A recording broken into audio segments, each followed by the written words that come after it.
लो जी, आ गई है एक और बहाना लेकर। अरे अभी वो आई है, उसको बैठने तो दो। आओ बेटा बैठो।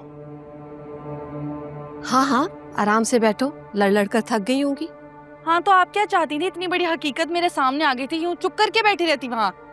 आप लोग तो शुक्र मनाएं, अभी सिर्फ लड़कर आई हूँ। मेरी जगह कोई और होती ना तो रिश्ता ही खत्म करके आ जाती। तो फिर क्या हो जाता? दर दर की ठोकरें खाती फिरती तुम। फातिमा, कोई खैर की बात भी कर लो ना। अरे जो खुद अपने लिए खैर नहीं चाहते, उनके लिए बात करके क्या हो जाएगा? ये मिसाल आप अपने बेटे को भी दें। इनकी बदौलत ही ना वो आयमा मीसनी इस घर की बहू बनने वाली है। मंगनी तक करवा ली, लेकिन मुंह से भाप तक नहीं निकाली कि वलीद की सौतेली बहन है। जब वो एक दूसरे में फर्क नहीं समझते तो वो ऐसी बात क्यों करते हैं? तुझे बेटा, तैमूर बिल्कुल ठीक कह रहा है। जब बहन भाइयों की रगों में एक ही बाप का खून होता है तो रिश्ता सगा ही होता है। अच्छा चलें, आप कहते हैं तो छोड़ ही देती हूँ इस बात को, लेकिन आपको एक बात बता दूं बाबा, वलीद के खानदान वाले ना आयमा की माँ को वलीद की माँ का कातिल समझते हैं।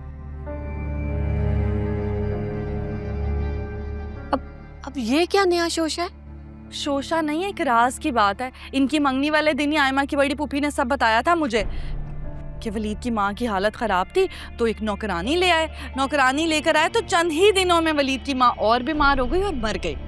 तो तब से वलीद के बाप ने उस औरत से शादी कर ली और अब तो पूरे घर पे फिर वो काबिज हो गई थी।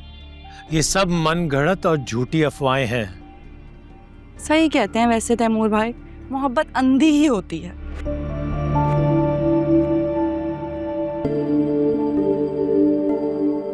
वैसे एक बात है अम्मी बाबा, एक बार सोच लें, बाज रहे आयमा को इस घर की बहू बनाने से। बहुत चालाक होशियार है मीसनी। मैं तो वहां रहती हूँ ना, भुगतती हूँ उन लोगों को, सबकी फितरत से ना अच्छी तरह वाकिफ हूँ।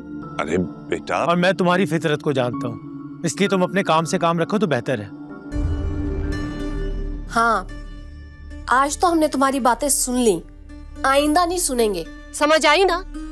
तुम अब अपने घर जाओ, शाम होने वाली। क्यों जाऊं मैं तो नहीं जाऊंगी। लड़कर आई हूँ वहां से, और वैसे भी मेरे बाप का घर है, मुझे यहाँ से कोई भी नहीं निकाल सकता। जा रही हूँ अपने कमरे में।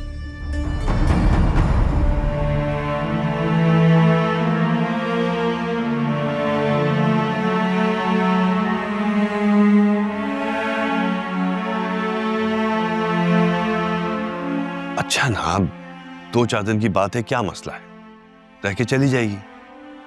चलो। देखिए ड्रामा सीरियल दो किनारे, पीर से बुध, रात 8 बजे।